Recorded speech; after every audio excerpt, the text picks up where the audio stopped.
I believe it's a feeling of absolute certainty.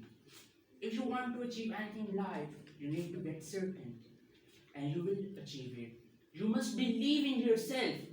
You will never take actions towards something you don't believe is possible. You can have all the education in the world. It doesn't matter. If you don't believe you can do it, you will never get it. In order to succeed, you must believe. In order to succeed, you must believe. And in order to believe, you should good enough. If you aren't there yet, get to work.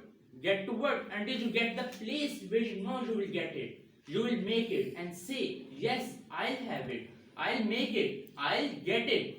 The great entrepreneurs, the great human beings, the great businessmen are great because they believe. They believe in themselves. They believe when no one else does. They believe when they are down, and their belief is the thing that controls their results. At the end, I want to say, work on your weaknesses, and they become your strength. Work on your flaws until they become your fire. Work on your strength. Work on your problems until they become your power.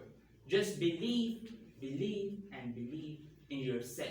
That's all from me. Fantastic.